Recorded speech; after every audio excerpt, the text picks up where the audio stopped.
Hey everyone, welcome to my mini blog. তো দেখো, ঝড় মাথায় নিয়ে আমি বেরিয়ে পড়েছি। অ্যাকচুয়ালি আমি না যাচ্ছি ভূতনাথে পুজো দিতে। অনেক দিন ধরে মনটা খুব খারাপ লাগছিল, কেমন জানি মানে ভোলেনাথের কাছে যাওয়ার জন্য টানছিল।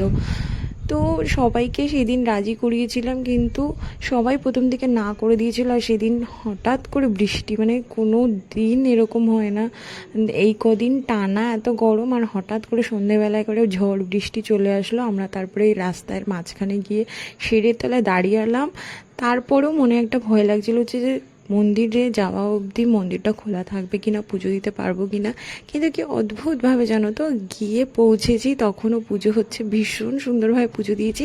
কিন্তু আর 10 মিনিটও যদি আমি এদিক ওদিক লেট করতাম, আমি আর পুজো দিতে পারতাম না। আর পুজো দেওয়ার পর মনটা এতটাই শান্ত হয়ে গেছে না, এই অনুভূতিটা না বলে বোঝানো যাবে না। যারা স্পিরিচুয়ালিটিতে বিশ্বাস করে তারা একমাত্র বুঝতে পারবে যে ভগবানের সামনে গিয়ে, স্পেশালি আমি যেহেতু মহাদেবকে এত মানি, মহাদেবের কাছে গিয়ে মনটা কতটা শান্ত হয়ে যায়।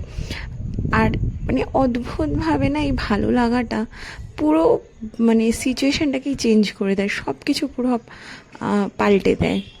তো যাই হোক, খুব ভালো মতো পুজো দিয়েছি।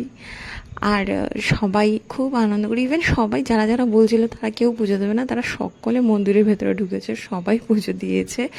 তো তারপরে দেখো, এই যে আমার ছেলেটাও আমার এই টিকা পরা দেখে ও বায়না করছিল টিকা পরবে। ও টিকা পরে তারপরে ওখান থেকে, যেহেতু সামনেই কুমারটুলি ঘাট ছিল আর আমরা ওখানটায় প্রায় ডিম খেতে যাই, তো সবাই ঠিক করলো যে পুজো দেওয়া হয়ে গেছে যখন, এবার গিয়ে ওখানে ডিম খাবে। তো সবাই ডিম খেয়ে সেই দিনটা খুব, মানে আমার তো খুব মনের শান্তি হয়েছিল সেই দিনটা। যাই হোক, পুজো টুজো দিয়ে বাড়ি ফিরলাম। ভালো লাগলে চ্যানেলটাকে একটু সাবস্ক্রাইব করে নিও।